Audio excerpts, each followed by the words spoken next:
एक जमीन जिस पर सदियों तक एक ऐसा बादशाह हुक्मरानी करता रहा जो सिर्फ ताज का नहीं, खुदा होने का दावा करता था।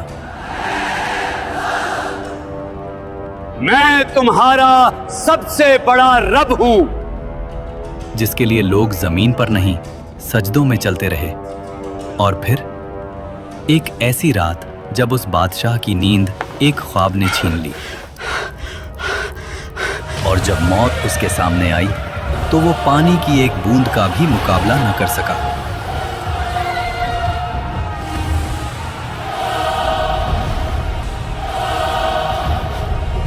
अल्लाह ने उसके जिस्म को जमीन में दफन होने से भी रोक लिया और कयामत तक उसको इबरत का निशान बना दिया। मिस्र, उस दौर का सबसे ताकतवर मुल्क, नील के किनारे बसे शहर जहां फसलें सोना उगलती थीं, बाजार भरे हुए, महल पत्थर के नहीं गुरूर के बने हुए, और इन सब के बीच एक शख्स, फिरौन। उसका हुक्म सिर्फ कानून नहीं था, अकीदा था।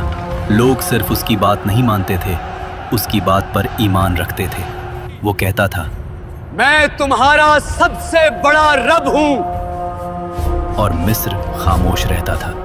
इसी मिस्र में एक कौम ऐसी भी थी जो रोशनी नहीं देखती थी, बनी इसराइल। उनके घर अलग थे, उनका लिबास अलग, उनकी जिंदगी अलग। और जोर लगाओ। उन्हें गुलाम बना दिया गया। उनके मर्द सुबह से शाम तक पत्थर उठाते, महल बनाते और रात को थकाए हुए गिर जाते। उनकी औरतें सिर्फ जिंदा रखी जाती थीं ताकि गुलामी का सिलसिला चलता रहे। फिरौन ने जानबूझकर इस कौम को कमजोर रखा। Bloody civilians! क्योंकि जो कौम कमजोर हो वो कभी तख्त को नहीं हिला सकती। तफसीर इब्ने कसीर के मुताबिक एक रात फिरौन ने ख्वाब देखा। उसने देखा कि बैतुल मुकद्दस की तरफ से एक आग निकली जो मिस्र के घरों को जला रही थी, लेकिन बनी इसराइल के घर महफूज थे। फिरौन हरास होकर उठ बैठा। ये पहली मर्तबा था जब उसने खुद को कमजोर महसूस किया। उसी रात नजूमी और इल्मे गैब का दावा करने वाले दरबार में बुलाए गए। ख्वाब सुनाया गया और फिर वो जुमला बोला गया जो तारीख बदल देता है। बनी इसराइल में एक लड़का पैदा होगा जो तेरी सल्तनत के जवाल का सबब बनेगा। यहीं से फिरौन का गुरूर वहशत में बदलने लगा। डर जब दिल में आ जाए तो अकल चली जाती है। फिरौन ने सोचा, मसला पैदा होने से पहले खत्म कर देते हैं। और फिर वो हुक्म लिखा गया जो कानून नहीं कत्लनामा था। फिरौन ने कहा, बनी इसराइल के हर नए पैदा होने वाले लड़के को मार दो। शहर शहर तलवार चली, माओं की गोद उजड़ी, हजारों मासूम जान से गए। इसी जुल्म के दौर में मूसा अलैहिस्सलाम पैदा हुए। उनकी वालिदा हर पल खौफ में रहती थीं। तब अल्लाह ने कहा, इसे दूध पिलाओ और जब खतरा महसूस हो तो इसे दरिया में डाल देना और डरना नहीं, हम इसे तुम्हें वापस लौटा देंगे। तफसीर के मुताबिक उस माँ ने खामोशी से मूसा अलैहिस्सलाम के लिए एक संदूक तैयार किया और उसे दरिया में रख दिया। दरिया बह रहा था और उस पानी पर एक छोटा सा संदूक। मूसा अलैहिस्सलाम की वालिदा ने अपनी बेटी से कहा, दूर से देखते रहना मगर पास मत जाना। वो बहन छुपकर चलती रही। आखिर वो संदूक पहुंच गया फिरौन के महल के किनारे। फिरौन की बीवी हजरत आसिया जब संदूक देखती हैं तो उसे खुलवाया जाता है, और जैसे ही उनकी नजर उस बच्चे पर पड़ती है अल्लाह उनके दिल में रहमत डाल देता है। वो फौरन कहती हैं, इसे कत्ल ना करो, शायद ये हमारे लिए फायदेमंद हो, या हम उसे बेटा बना लें। फिरौन ने बच्चे को देखा, उसी कौम का बच्चा जिसकी नस्ल को वो मिटा रहा था, लेकिन घमंड बोल उठा, ये बच्चा क्या बिगाड़ लेगा? और यहीं से फिरौन के जवाल का वक्त शुरू हो गया। मूसा अलैहिस्सलाम किसी और औरत का दूध कबूल नहीं करते। महल परेशान हो जाता है और तब वो बहन आगे बढ़ती है और कहती है, मैं आपको एक ऐसी औरत का बताती हूँ जो उस बच्चे की परवरिश अच्छी तरह कर सके। और यूं जिस माँ ने अपने बच्चे को दरिया में डाला था, अल्लाह ने उसे महल की इज्जत के साथ वापस लौटा दिया। वक्त गुजरता गया और मूसा अलैहिस्सलाम जवान हो गए। एक दिन मूसा अलैहिस्सलाम शहर में आए और वहां दो मर्द, एक बनी इसराइल से और एक मिस्री, दोनों लड़ रहे थे। बनी इसराइल का आदमी चीख कर बोला, मेरी मदद करो। वो आवाज सीधी मूसा अलैहिस्सलाम के दिल में लगी। मूसा अलैहिस्सलाम आगे बढ़े। उन्होंने एक मुक्का मारा, मिस्री जमीन पर गिरा और फिर उठा नहीं। मूसा अलैहिस्सलाम समझ गए ये कत्ल हो गया और अल्लाह से माफी मांगी। अल्लाह फरमाता है, फिर हमने उन्हें माफ कर दिया। लेकिन मिस्र ने माफ नहीं किया। शहर में आग लग गई, दरबार में शोर। फिरौन का चेहरा लाल। हुक्म निकला, मूसा को कत्ल कर दो। शहर के दूसरे किनारे से एक आदमी दौड़ता हुआ आया और कहा, सरदार तुम्हारे कत्ल का मशवरा कर रहे हैं, यहां से निकल जाओ। मूसा अलैहिस्सलाम ने पीछे मुड़कर नहीं देखा। ना माल ना सामान, सिर्फ यकीन। रेगिस्तान, गर्मी, भूख, प्यास और मूसा अलैहिस्सलाम की सिर्फ एक दुआ, ऐ मेरे रब, मुझे जालिमों से बचा ले और अपनी हिफाजत के साए में ले ले। आखिर मूसा अलैहिस्सलाम मदियन पहुंचे। शहर के बाहर एक कुआं जहां मर्द जानवरों को पानी पिला रहे थे और दूर दो लड़कियां खामोशी से खड़ी थीं। मूसा अलैहिस्सलाम ने पूछा, आप दोनों कुएं से पानी क्यों नहीं ले रहे? उन्होंने कहा, हम इंतजार करते हैं जब तक मर्द चले ना जाएं, और हमारे वालिद बहुत बूढ़े हैं। मूसा अलैहिस्सलाम आगे बढ़े अकेले और उनके जानवरों को पानी पिला दिया और वहां से चले गए। फिर एक पेड़ के साए में बैठकर कहा, ऐ मेरे रब, जो भी भलाई तू मुझ पर उतारे मैं उसका मोहताज हूँ। थोड़ी देर बाद एक लड़की उनके पास आई और कहा, मेरे वालिद आपको बुला रहे हैं ताकि आपका शुक्रिया अदा करें।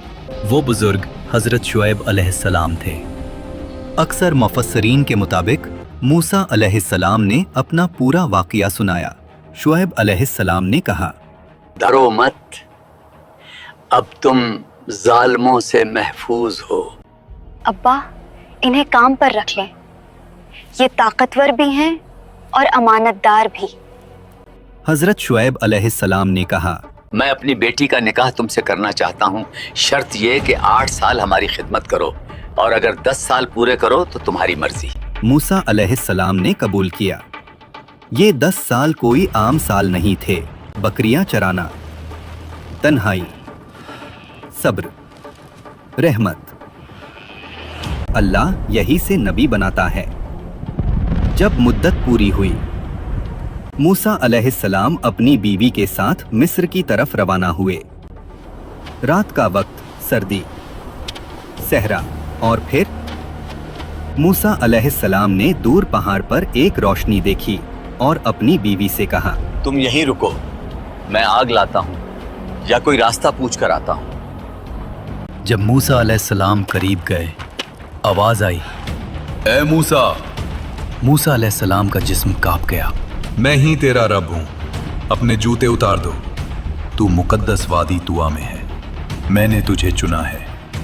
ऐ रब, मेरी जबान में गिरा है, मेरे भाई हारून अलैहिस्सलाम को मेरा मददगार बना दे। अल्लाह ने फरमाया, तेरी दुआ कबूल की गई। और फिर मूसा अलैहिस्सलाम अपने भाई हारून अलैहिस्सलाम के साथ फिरौन के महल में गए। फिरौन उसी वक्त अपनी तकब्बुर भरी मुस्कुराहट के साथ कहता है, तुम्हारा रब कौन है? मूसा अलैहिस्सलाम ने जवाब दिया, मेरा रब वही है जो जिंदगी और मौत देता है। फिरौन ने गुस्से में कहा, तुम हमारे साथ खेल रहे हो। मुझे साबित करो। मिस्र के सबसे बड़े जादूगर बुलाए गए।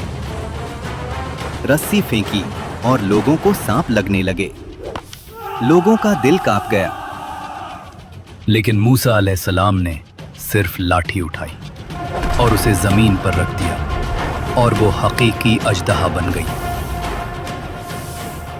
वो अजदहा ने जादूगरों के नकली सांपों को निगल लिया। जादूगरों ने कहा, ये जादू नहीं, ये अल्लाह की कुव्वत है। वो सब सजदे में गिर गए। फिरौन का घमंड सख्ती और गहरा हुआ। वो चीखता, ये सब झूठ है। मेरा रब सिर्फ मैं हूं। अल्लाह ने फिरौन और उसकी कौम को अजाब की पहली निशानी भेजी। मिस्र की जमीन पर एक खौफनाक तूफान भेजा गया। ये न सिर्फ पानी की बुलंदी थी, ये पानी का नफाजे अजाब था जो उनकी फसलों को बर्बाद कर गया, अन्न डूब गया और उनकी रोजी रोटी का सहारा मिट गया। जब तूफान गया और लोग समझे थोड़ा सा सुकून मिल सकता है, तो फिर एक और निशानी आई। जराद, अजाब का एक दल जिसने जमीन की हर हरी चीज को खा लिया। एक और अजाब भेजा गया, कुम्मल, लोगों के जिस्म पर चिपक गया और हर चीज को परेशान करता गया। हर पल याद दिलाता था, ये कुदरत अल्लाह की तरफ से है, ना तुम्हारी हवा से। और फिर एक और निशानी बढ़ते हुए आई, जब हर कोने से मेंढक निकलना शुरू हुए। ये कोई आम मौसम की तब्दीली नहीं, लफ्जों के बिना आवाज लेने वाला अजाब था। पांचवां अजाब और मिस्र का पानी लाल रंग का हो गया। मछलियां डूब गईं। पानी गंदगी से भरा हुआ। और फिरौन फिर कहता, ये सब मूसा का जादू है। फिर अल्लाह ने मूसा अलैहिस्सलाम को कहा कि रात के वक्त अपनी कौम को लेकर मिस्र से निकल जाओ। कौम ने खामोशी से अपने घर, अपनी जिंदगी और तकब्बुर से निकलते हुए रास्ता रखा। न उनके पास ज्यादा सामान, न कोई तलवार, सिर्फ अल्लाह की मदद का यकीन। जब सुबह हुई और फिरौन ने देखा कि मिस्र से लोग गायब हो गए, उसका घमंड और जिंदा हो गया। इन्हें हम वापस पकड़ कर लाएंगे और दिखाएंगे कि हम ही ताकतवर हैं। कौम बनी इसराइल मूसा अलैहिस्सलाम के साथ समंदर के किनारे पहुंची। समंदर उनके सामने काफी गहरा नजर आता है। बनी इसराइल के लोग कहते हैं, हम फंस गए। ये खौफनाक पानी हमारी किस्मत का इंतजार कर रहा है और पीछे मौत का लश्कर। मूसा अलैहिस्सलाम ने कहा, हरगिज नहीं, मेरा रब मेरे साथ है, वो हमें राह दिखाएगा। अल्लाह ने मूसा अलैहिस्सलाम को हुक्म दिया, अपनी लाठी से पानी को मारो। मूसा अलैहिस्सलाम ने अल्लाह के हुक्म पर अपनी लाठी पानी पर मारी। पानी 2 हिस्सों में बंट गया। 2 दीवारें उठी, बीच में सूखा रास्ता निकल आया और उन्होंने उस रास्ते पे चलना शुरू किया। ये अल्लाह का मौजिज़ा है। फिरौन और उसकी फौज ने वो रास्ता देखा, फिर भी उसने कहा, ये हम भी कर सकते हैं, इससे हमें कोई नहीं रोक सकता। वो दीवारें पानी के बीच अपने घोड़ों और फौज के साथ निकल गया। घमंड इतना गहरा था कि हक बताने वाली निशानियों के बावजूद भी वो मान नहीं रहा था। जब बनी इसराइल का आखिरी शख्स भी समंदर के बीच से निकल गया, अल्लाह ने हुक्म दिया, पानी दोबारा मिलकर समंदर को बंद कर दो। और वैसे ही पानी घर जैसे गिरता चला गया। लहरों ने फिरौन और उसकी फौज को हर तरफ से घेर लिया। हर घोड़ा और हर सिपाही डूब गया। जब उस वक्त उसका आखिरी वक्त आया, फिरौन की नजर खुली और उसने कहा, मैं ईमान लाया उस रब पर जिसे बनी इस्राइल ने माना। लेकिन उस वक्त उसका ईमान कबूल नहीं हुआ। अल्लाह ने फरमाया कि आज हम तेरा जिस्म बचाएंगे ताकि वो सबके लिए इबरत बने। हजरत आसिया जो फिरौन की बीवी थी कुरान में जिक्र है, और आसिया फिरौन की बीवी जिन्होंने अल्लाह के हुक्म से ईमान लाया और अपने घर में सब्र और इबादत से खुद को महफूज रखा। अल्लाह ने उनके लिए जन्नत तैयार की। इस वाकया ने दिखाया कि दुनिया का सबसे बड़ा घमंड भी सिर्फ एक इंसानी मौत का शिकार है। अगर आपको ये वाकया समझ आया और आप इसका पार्ट 2 भी देखना चाहते हैं तो वीडियो को ज़्यादा से ज़्यादा लाइक करें, सब्सक्राइब करें और कमेंट में अल्लाहू अकबर लिखना ना भूलें।